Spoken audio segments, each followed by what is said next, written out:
So looks pretty good, but we'll have to see that how can we create such a good representation of our data. So for this, let me remove everything.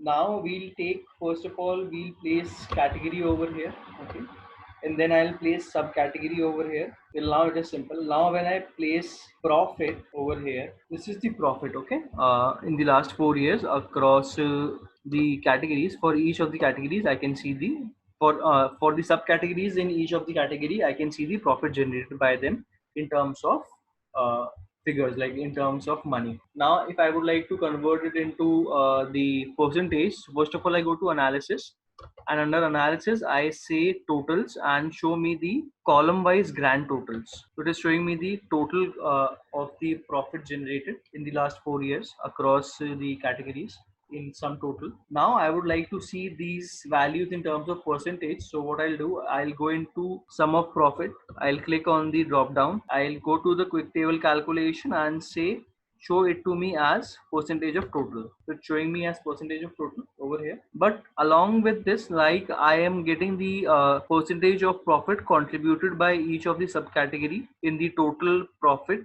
and the highest profit is being contributed by copier, and the minimum profit, or I should say that the losses are coming from tables and bookcases and also supplies. Now if I would like to see the subtotal, or I would like to see the profit generated by each category, right now I'm seeing the profit generated by each subcategory. If I would like to see the profit generated by each category, what I'll do, I'll go into analysis, I'll go to the totals, and I'll say that please show me all the subtotals. Okay, so when I do this, I'll get the subtotal for each of the categories. So the maximum profit is being the maximum contributor in profit has been technology, and the least contributor in the profit has been furniture.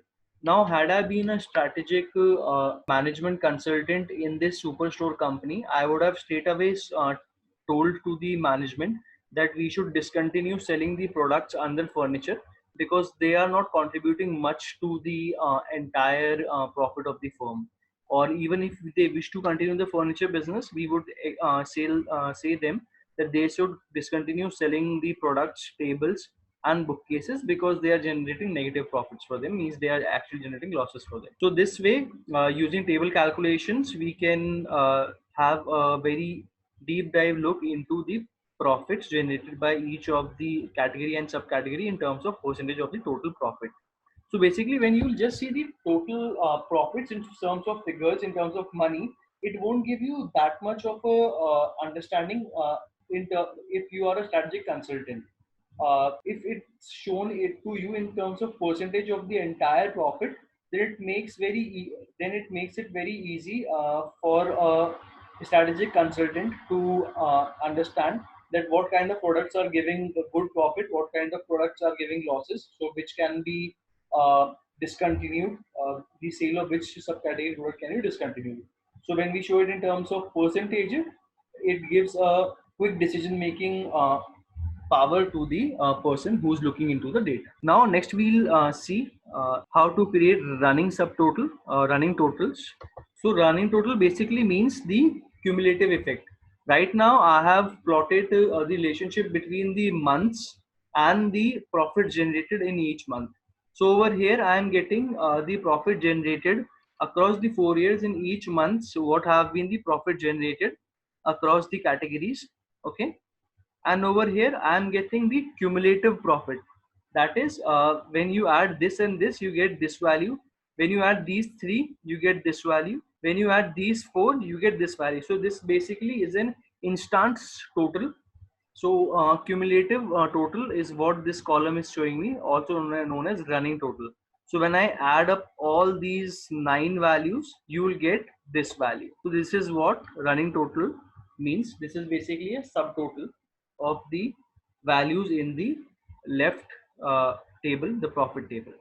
So if I would like to draw this kind of a table visualization where I can show the running total to the end user, the C-level executives. So I'll do that. First of all, I'll remove all of it. First, we'll take the order date field, place it over here. Then we'll take the profit field, place it over here. Now we would be willing to just keep the month one. Okay, so we have got these monthly ones. So for each month I'm getting the profits. Okay, I'll expand it a bit so that it's better view. So for each month I'm getting the profit.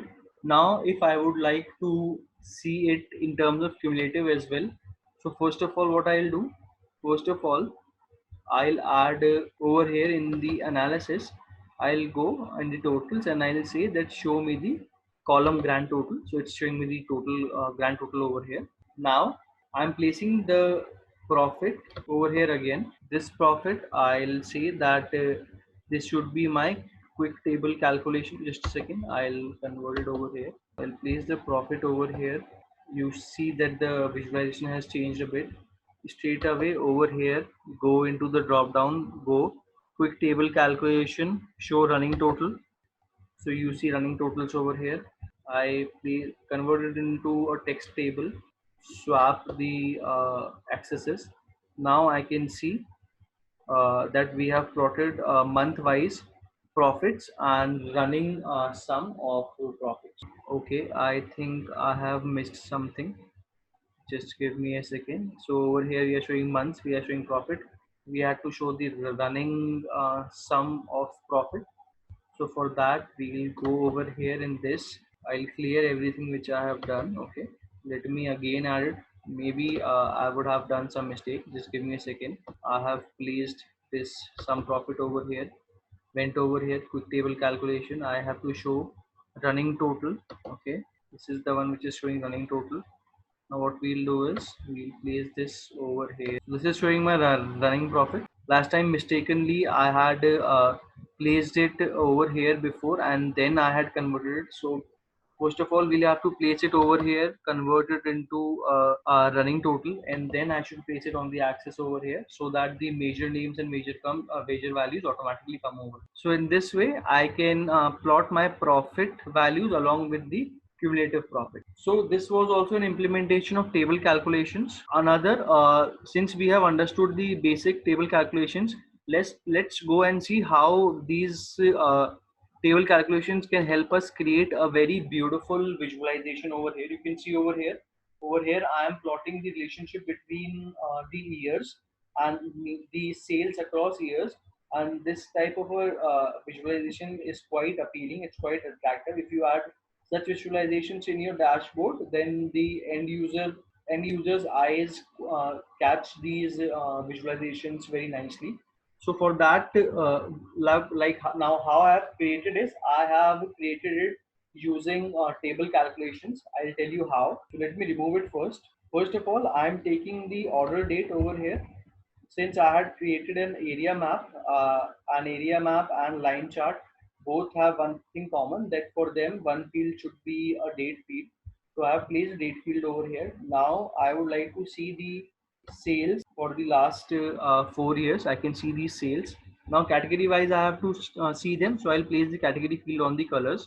So I can see these lines. For each category, I can see the sales trends across the last 4 years.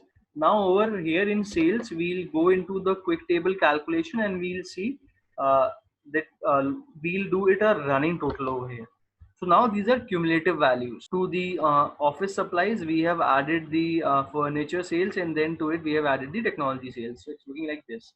Now I'll straight away go over here and convert it into area chart. So over here, using the running total table calculation, I have been able to create a line chart, and that I converted into area chart. So using in this way, I've got this beautiful area chart with me.